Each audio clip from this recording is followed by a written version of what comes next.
Exam जवळ आली आहे आणि आमच्या गुड्डूचा एकच प्रश्न असतो की मम्मी गावाला कधी जायचं. सध्या हाच विषय ट्रेंडिंगमध्ये आहे. त्यानंतर मी योगा क्लासला गेले आणि येताना मावशीकडे चहा घेतला. वरती आले तर आमच्या गुड्डूला खायची होती मॅगी. तर त्याला छान अशी मॅगी बनवून दिली.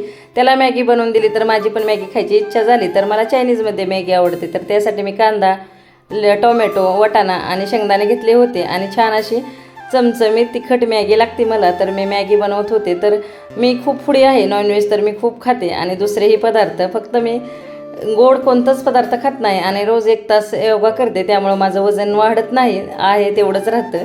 तर दिवसभर मी असंच काहीतरी बनवून खात असते आणि खूप टेस्टी आता मॅगी तर बनवली आहे. पण ह्याच्यासाठी मला जे आपले स्टीलचे भांडे आहेत ते नको पाहिजे होते. तर मी गेले होते डीमार्टला किराणा भरण्यासाठी. तर त्याच्यामधूनच मी काही प्लेट्स आणि बाउल घेऊन आले आहे. तर डीमार्टला गेले की किराणा बाजूला राहतो आणि असंच प्लॅस्टिक गोळा करण्यातच बिल जास्त वाढतं. त्यानंतर आता मॅगी सर्व केली. पण आमचा हा शेंगदाणा निवडक आला तर त्याला आवडतं की शेंगदाणे सगळे खायचे असतात आणि आता संध्याकाळी बिग बॉस पाहण्याचं काम वाढलं आहे.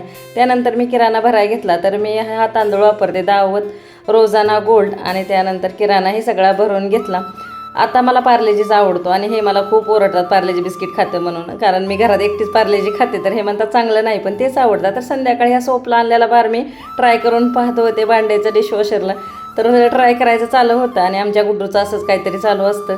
कारण हे बॉडी वॉश बरोबर येतं जो स्क्रब फ्री, तर त्याला तो खेळायला पाहिजे होता. त्याच्यानंतर आता मी भाज्या निवडायला घेतले आणि असं क्लास उशिरा सुटतो ना तर गुड्डू हालतच नाही. दिवस रात्रभर असंच माझ्या मागे फिरत असतो. त्यानंतर मी फ्रीजमध्ये भाज्याही ठेवून घेतले. आता आठवडाभर टेन्शन नाही, कारण फ्रीज आणि किराणा सेट झाला. तर त्यानंतर आता स्वयंपाक झाला होता, जेवणं झाले आणि मी किचन क्लिनिंग करायला घेतलं. हे जर काम नाही केलं तर रात्रीभर झोप लागणार नाही. तर रोज रात्री मी झोपताना सगळं किचन भांडे क्लीन करून ठेवते. त्यामुळं सकाळी आपल्याला हॅप्पी मॉर्निंग पाहायला भेटते. त्यानंतर संध्याकाळी बदाम भिजायला घातले म्हणजे डब्याला मुलांना देता येतं.